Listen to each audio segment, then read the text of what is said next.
This book is a combination of bad writing and bad editing.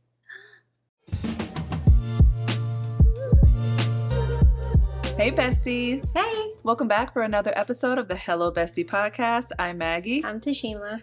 Today we're talking about Razorblade tears, guys. Yep. All right. I'm excited about this one. So this is a book about two fathers, both ex-cons. One's black, one's white. And they basically team up together to avenge their sons' deaths. And their sons were married to each other. So I have a couple of reviews to share on this one. I'm interested to hear. A beautifully violent, moving, challenging, cathartic revelation. Someone else said, I feel gaslit by the Goodreads community. Did we read the same book, y'all? Jail. This book is a combination of bad writing and bad editing. All right. So the overall rating was a 4.1. Okay. Yep. So, gonna have some good, some bad in there, but I just like to share one of each to see. We'll get into our review towards the end, but so the book, their sons were murdered very brutally, and the book opens up with this death already have happened. Do you feel like you knew enough about them and their characters?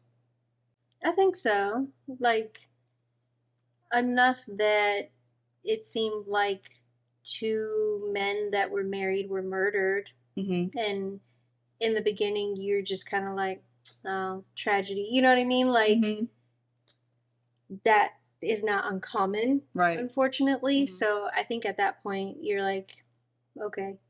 Obviously, we don't know, like, we didn't know how deep it went, but that's what it seemed like on the surface. Yeah. As I went through the book, I felt like he did a good job of kind of explaining the dynamic between Ike and Isaiah and Maya, and then, Buddy Lee and his son Derek, and then the ex-wife Christine. So I agree with you. Initially, there was enough there to, this is really unfortunate, obviously. But as you go through and just really see the relationships and stuff, I felt like even though they were, I'm not going to say they weren't actual characters, but I felt like the author did a good job of kind of flushing them out in the way that he could posthumously. Quickly into the book, we're at the funeral, right? What did you think of Ike's interaction with the pastor after the funeral? I felt like, yeah, good for you. Mm-hmm. Because this isn't your platform to preach a sermon. Right. This is my son's funeral. Mm-hmm. So, yeah, I felt like, that's right.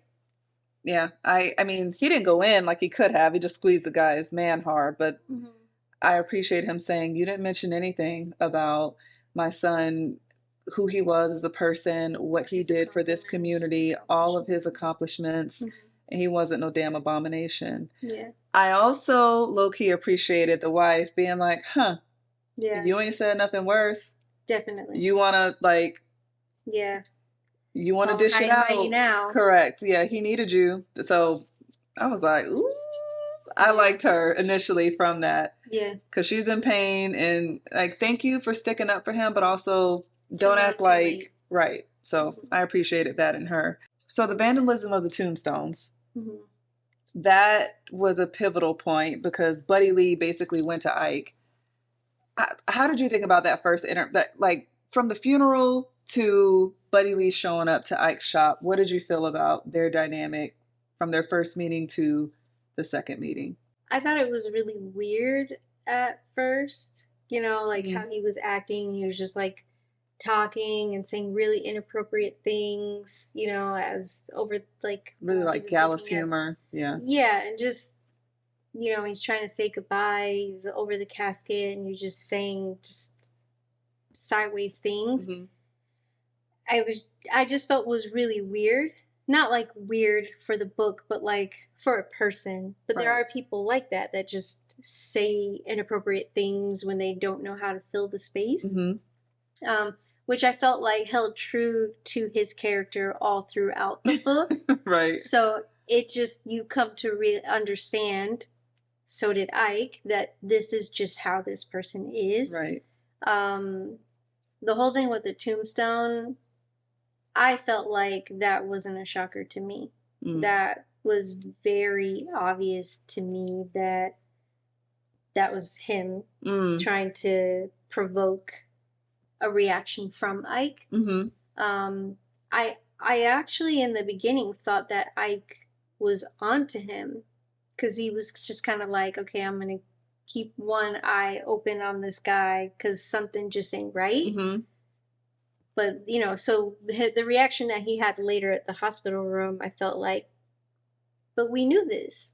Like, why are you doing this right I now? didn't think it was that obvious that it was him. Oh, I I thought it was wasn't so I wasn't obvious. surprised. It wasn't Hmm. a he did it, but it was kind of like a damn, why'd you do that? No, You know?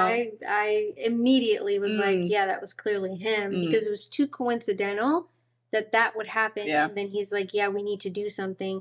And then also there was a moment, and I don't know if this was intentional, where he was talking to Christine, his ex-wife, and he was like, yeah, somebody took a sledgehammer to it and then wrote all these things all over it. And but how did you know that somebody took a sledgehammer to it? Like Mm, he told her exactly how it happened, but mm, how would you have known if you just know that somebody vandalized it and broke it? yeah. That makes So sense. Yeah. those to I mean, I don't know. It was like breadcrumbs that Yeah. are scooped up Yeah. pretty quick. No, that makes sense. Um, so do you think it was appropriate that they took things into their own hands or that they should have left it up to the police? I feel like when it comes to a grieving parent, until you know that pain, you're really not in a position to say what somebody should or shouldn't do. I agree. So handle it however you see best and be willing to accept the consequences of having Right. to color outside the lines. Right. Also, it was made very clear that the police were not Weren't doing anything. actively working the Hmm. investigation either. So, Yeah, even that, more of a reason to correct. handle your business. Yep. Um, that was another question. Were you surprised when Buddy Lee admitted no? Clearly, you saw that one coming. How did you think of the dynamics of the relationship between Ike and his wife Maya, and then Buddy Lee and his ex-wife Christine? Just like there, as I was like going through just some thoughts that other people had on the book, they said that they wish that the women's characters would have been a little bit more prominent or a little bit more background provided on them. I personally felt like I knew enough about them personality wise, just based Same. on what was in the book. But, Ike is this big, tough, like shot caller, used to be in the pen, came out and just seeing his softer side with her, like calling her boo and pudding and stuff like Mm-hmm. that, and just being so protective over her. And then you see like the men side, and then the, more, I don't know, like boot up side, I guess. I feel like in terms of their relationships with their wife slash ex-wife, I feel like the author did a really good job of um, giving us enough information that it did. Like, I don't need background information on Mhm. Christine more than what was provided for me. Mhm. The same with Maya. Mhm. Um, like the way that Ike and Maya interacted with each other, yes, he was a burly guy and had, did time and all of this, but the way she spoke to him and how honest she was about her feelings and calling him out on things that he was doing or not doing, you had a very clear understanding like, yes, he's a burly guy, but she's holding it down. Right. And for Christine, you definitely understood their complex history, Mhm. but also she left. Right. Like, I don't know. I feel like I don't need any more information on either one of those women I agree. in any capacity other than I would have liked to see a little bit more follow up with Christine after the fact. Like, Mhm. what happened here? Right. Um, it just is like she just kind of faded to black, and that didn't, like her husband, like all of Right. this I would have stuff. liked to have seen that too. I think that's a good point. Yes. Yeah, like, are you involved in, like, I don't know. that is the only loose end that I think that could. She really frustrated me as a mother. Mm, You know, it's just happens though. it happens all the time. Hmm. But I really appreciated Buddy Lee when she left the party and went to his house and just starts, you know, crying and basically like, I Hmm. needed it to be true because if it wasn't true, then why did I do what I did? And for him to say the part of him that still loved her wanted to go hold her and tell her, you weren't a bad mom. I know you Hmm. loved him. But the other part of me, She needed to sit in those you need to feelings. sit and you need to feel that. And you need to Hmm. know that the money that you have and your status and none of that can protect you from this pain. Hmm. You left him and you abandoned him, you turned your back on him, and I was dismissive and I was insulting to him, and we both got to live with that. Yep. So you sit there in that pain. Hmm. And then when she left, I was hoping you would come here and tell me that No, barking wrong up the wrong house. tree. Hmm. So I it would have really bothered me if he consoled her and Yeah. went that route, and I'm glad that he didn't. It seemed very like raw and real in Hmm. terms of people's interactions with one another in that regard. I agree. How did you feel about the rare breed motorcycle gang coming up to Ike's place of business and trying to regulate, essentially? I thought that they were very brazen. Um, but the whole, so I don't, you've probably not seen the show Sons of Anarchy. Yeah, I've seen pieces of it. I don't Oh, know it well, but I've oh, seen okay. pieces of it. Hmm. So that's kind of what I envisioned Yeah. the whole time Hmm. is like that kind of demeanor. Hmm. Um, so I guess I wasn't really shocked, but there was a little bit of the audacity of both sides to Hmm. do certain things, like in just broad daylight, out in the open, Right. in places of business, Hmm. breaking fingers and this, just seemed very Wild Wild West. Hmm. Um, but yeah, I was kind of like, ooh, yeah, I guess I answer that. I think they really underestimated Ike and Buddy Lee. Mm-hmm. And I mean, hey, rightfully so, I guess. You see two older guys that are just going about living their lives, grieving fathers. That old man's strength is something serious, though. Like, And it's just underestimated a lot. skill Right. and Hmm. like the knowledge of how to handle certain people in certain situations and But they acknowledge Ike's tattoo, though. but I mean you could have the tattoo and have gotten it like in your 20s and now be in your 50s. It's not going to hold the same weight as it did back then. I Just means mean, once upon a time you were this kind of, thing. yeah, but they made it very clear that that's not just any type. If you have that, you Mm-hmm. did some real dirt. You did some real. So it's kind of weird that you would just assume that now that he's, Mm-hmm.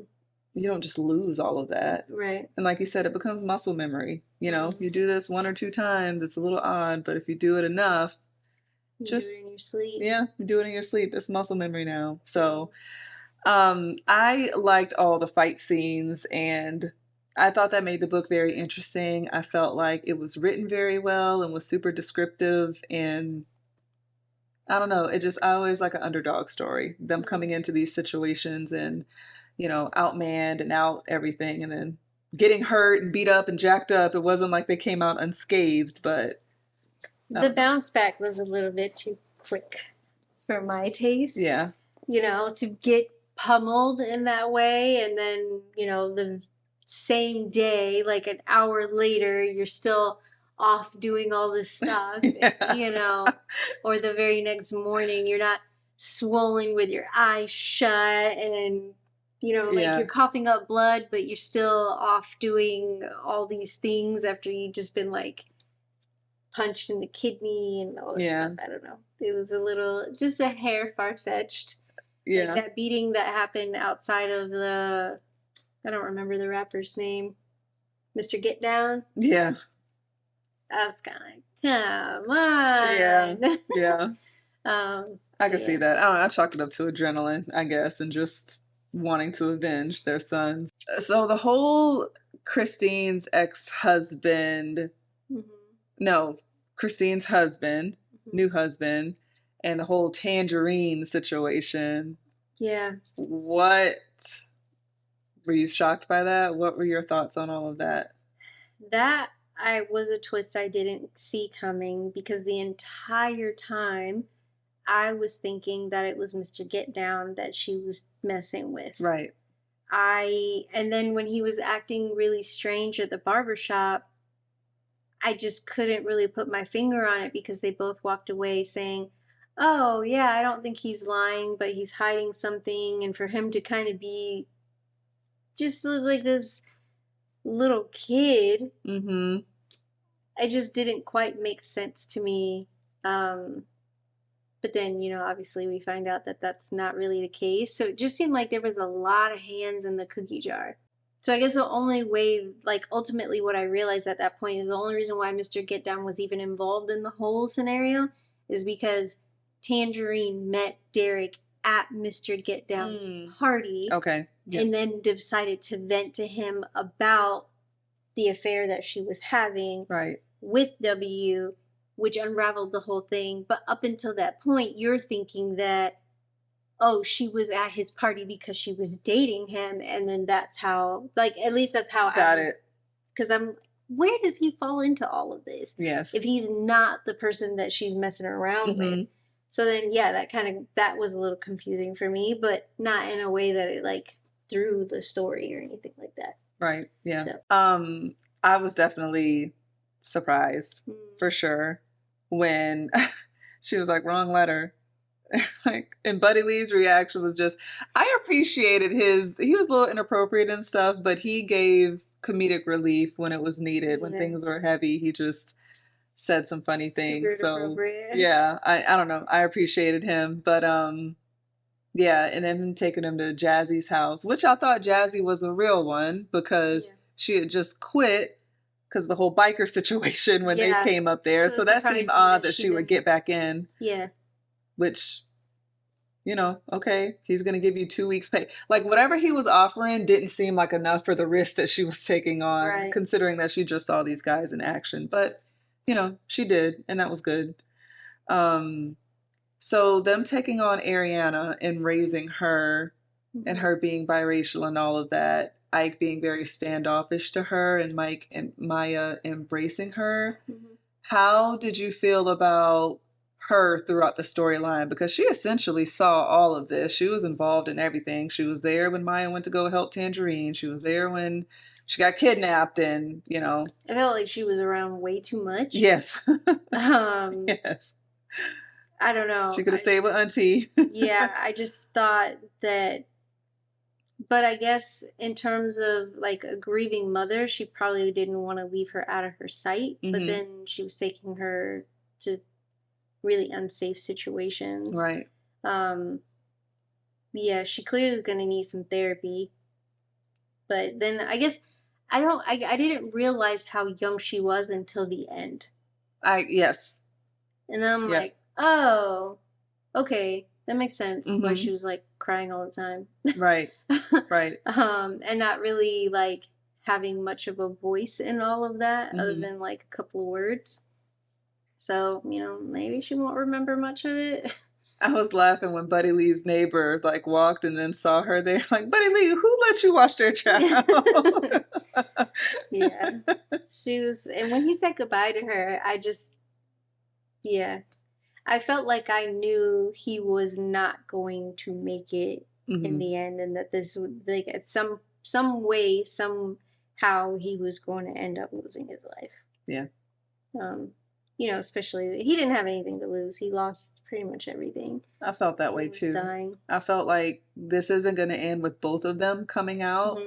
I don't want either one of them to die, but I really hope it's not Ike. Yeah.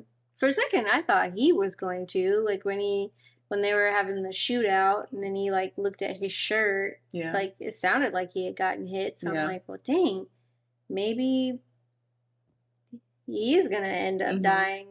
We didn't see that coming. Maybe that's the plot twist. Yeah. So if Buddy Lee had made it out of that last encounter, do you think him and Ike would have ended up being friends and still hanging out, or that they just would have been like, cool, mission accomplished? No, I think they would have been like, I don't want to say blended family, but I think he would have been absorbed into and probably started helping out with the lawn care business. And Mm-hmm. like, I think it would have ended up being a family affair where they're all working together to raise this grandbaby.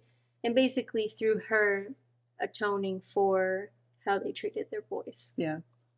I think that was so hard for me in this whole book because they love their sons. It's so clear that they love their sons. It's just really shitty that everything had to happen the way that it did Yeah. before they just truly accepted them for who they were. Mm-hmm.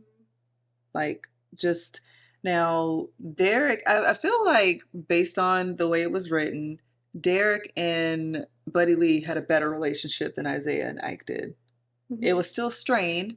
Buddy Lee still made some, unsavory comments and said some inappropriate things, but they talked on a regular basis. He knew a lot. And Ike even made that comment, like, man, you guys talked a lot. Mm-hmm. And it feels like Ike just, I don't know, was kind of cold to Isaiah, and their last interaction wasn't a good one. Threw the glass against the door, and then, he made a comment like, I always have to wonder if his last memory of me, his last thought of me was me throwing that glass at the door. And that's got to be really crappy to deal with as a parent, because you never know when the last time is that you're going to interact with someone. Yeah. And for the mom, Christine, to not answer the phone when her son called. I was really thinking for a hot second that she might have orchestrated the whole thing. Like, she said she didn't answer the phone, but she did answer the phone, and he told her, and she didn't want it being exposed, and she ordered the hit. For a hot second, that's what I thought was about to happen. I could see that transpiring in that. Yeah, that wasn't a far stretch. And then he goes over there, and she's like, then he's I feel like that would have been a much harder decision for Buddy Lee to make than like to now, because he's like, I'm not going to leave this earth without the person who's responsible for this dying. Right. That would have been like, what are you going to do now? Yes. More so than her husband. Right. Qualms. I don't care about you. Right. No right. You ain't nobody to me. I never liked you. Like, you basically took my girl. But if it were her, your son, that would have been like, that would have been very tricky. Like, that would have been as shocking as for She Is Wrath finding out the grandmother was the one who orchestrated all of that. Like, that would have been really, that would have been chef's kiss. Yeah. Especially if he was like, but then obviously you wouldn't have had like the whole big finale for the ending and all of that stuff. Right. But I thought the overall, I thought the book was like really good. The only thing is, like I said, it felt a little Wild Wild West, and how all this stuff was just kind of like happening without any major consequence. Only like 1 or 2 visits from the police. Throughout. Even the whole fire situation when they tricked her into coming to the house and then like light it up and then throwing, like, where? Yeah. How does this just? I would have loved for, instead of the neighbor getting hit unconscious, if he was like, yeah, but you're a snitch, so. Right. I would have loved that. Yes. Because we already didn't like him from before. He's the same one that Ike was basically like mediocre. Yeah. Had the confidence of every mediocre. Taking your white ass back in the house. He basically is living off disability, but then you're talking trash about foreigners coming to the, like, you don't see the irony in that? Yeah. Having listened to the audiobook, I do have a complaint. Okay. I just didn't like how everybody sounded like a black man. Like, everybody sounded like a black man. I really appreciated, I think this is probably the first audiobook where I've ever listened to like an African American narrator. So I really appreciated that. But it just felt like it took me a while to realize that Buddy Lee was not black. Thank you! know. I felt the same way. You know what did it for me? When Ike explicitly said, "You sound like a cracker," blah, blah, Yeah. blah. And I was I was like, like, what? yeah. And then I you felt the start same way. realizing, oh, they were in a racial. Oh, okay. Yeah, I felt the same way. That really just, yeah. But it wasn't until they started going off on this journey that you even found that out. So I feel like I was so far into it before I thought I was just listening to two black men talk I thought so and too. interact with each other. And I couldn't really understand when he was giving him such shit. I don't know, like I was like, why, why are you doing him like this? But then when you find out he's white, you're like, oh, It's crazy too because the synopsis of the book, because I had to double check, like, did it say, and it does say that they were in an interracial relationship, but it still just um, didn't. I never read the Same thing. It synopsis. wasn't until the crack. Yeah, same. I found this on Book Talk. I Mm-hmm. heard other people talking about it. So I said, oh, I'll check it out. And Mm-hmm. then afterward, I read the synopsis, but same. And I didn't think about it until you just said that. But I also thought that Buddy Lee, just the name, I thought he was The black too drawl. until he said, you sound like a cracker. And I was like, oh, so he's not. And then after that, then it just became very obvious that he was white, Yeah, but it but took that. only because of the things he was saying. Mm-hmm. But unfortunately, because of the way the narrator was doing the voice of pretty Mm-hmm. much everybody sounded like a black man. Mm-hmm. I don't know how else to describe it. Like the only time I really noticed a difference is when he was doing like Tangerine had a very different voice. Mm-hmm. Like I don't know. Like when he was doing male voices, they all had a lot of similarities, but he did do a really good change for male to female. Right. Mm-hmm. And he also did a really good change from Ike and what was his alias? I don't remember now. The alias that he had when he was in like Oh, Riot. Riot, Mm-hmm. correct. So like when he did Riot, that was very apparent. Yeah. So I was like, man. No, that's funny that you mentioned that because I forgot about that until you said that. I could see that too, but I do think he did a good job with the drawl and the. The way I pictured Buddy Lee was like a old, like not old, but like a redneck trailer park country bumpkin Mm-hmm. with a baseball cap. What's the name of that comedian? Um, he's like he was in one of the Medea movies too. He'd always wear like a baseball cap and he'd have like the plaid shirts, but the arms are like Larry cut the off. Cable Guy, Yes, but like skinny. yes, Yes, that's what I yes. pretty Mm-hmm. not very skinny, but like smaller than that. Mm-hmm. But that's what I was picturing. So like one step away from having like dip in his bottom lip. Right. So I would have appreciated, I guess, just a little bit more of a southern draw Mm-hmm. or like not southern, but like country twang Mm-hmm. to Buddy Lee to put that differentiation Mm-hmm. between the two characters. But that's the only part for me, and that's obviously having listened to the audiobook. When you read it, you put whatever Correct. voice Right. you want on it, Mm-hmm. and it would have had that. So that to me just was like it took me a minute, and then I got kind of annoyed by it because then it was just really standing out to me. Like I never got to the point where it just didn't sound the way I needed it to. Gotcha. But that's just a me thing, I guess. Yeah, I feel like I got used to it, but I definitely was like, oh, okay, he's white white. guy. Yeah. Oh, okay. And after that audiobook went off, it gave you a little snippet of another book. Mm-hmm. And it's narrated by the same narrator. I went down the rabbit hole, read pretty much all of them. I have one on hold. Yeah, he has multiple books. Love them. Okay. I just think they linked up and he narrates all his books. Okay. Yeah. I figured that was the case when I heard that he narrated the other one. Now, the other one, as far as I am right now, just having listened to like the first maybe 10 minutes of it, Hmm. I've only come across like they're all African American characters.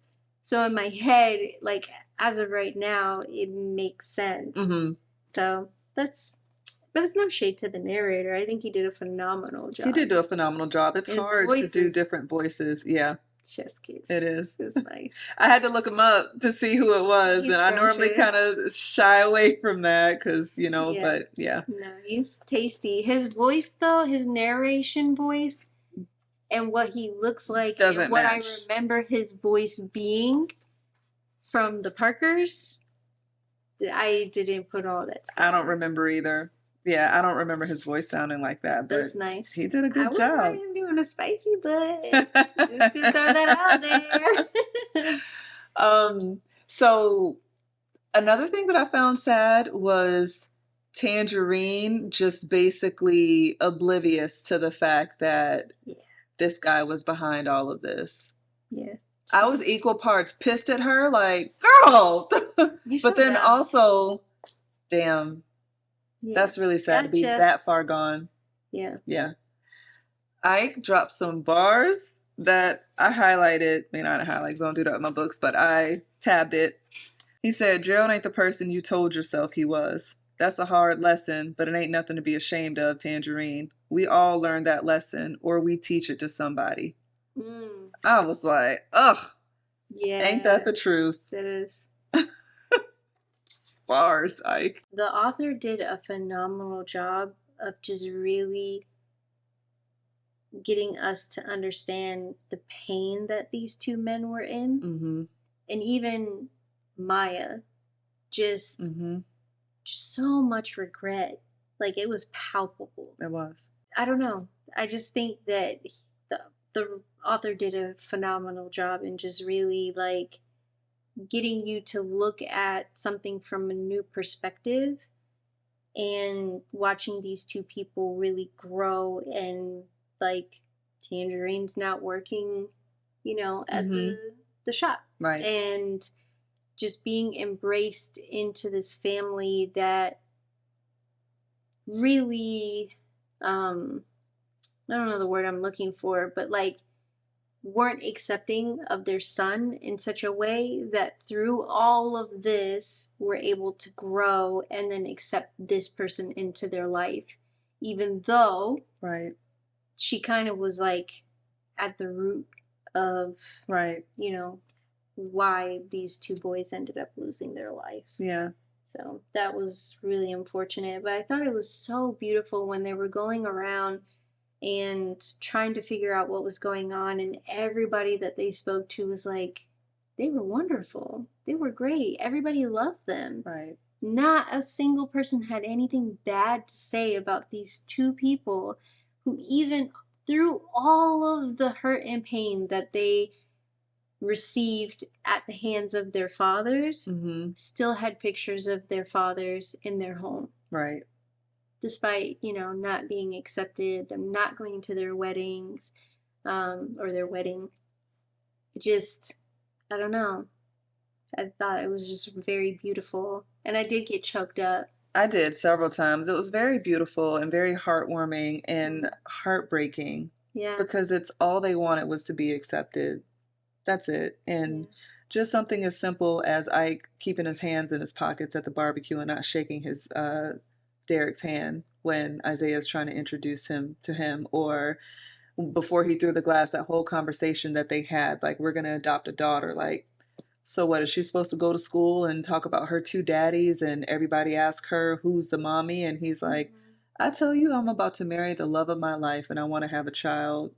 And you can't even give me an insincere thank you. Your first thought is what other people are going to think. And he's like, I had to stop caring about that when I told everybody my daddy was a jailbird.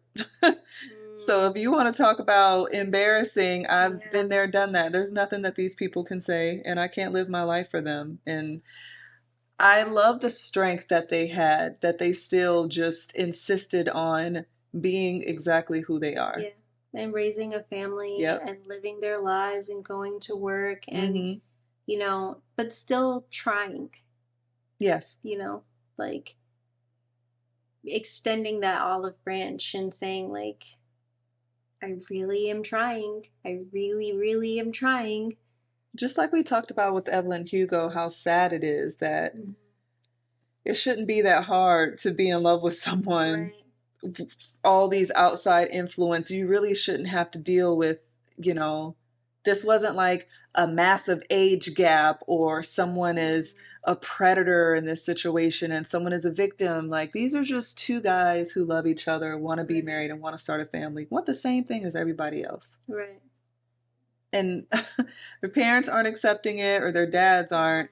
I think Christine is just, yeah, She's a piece I of have shit. nothing positive to say about her. Yeah. She's far worse than Buddy Lee. Yeah, like just up and leaving that.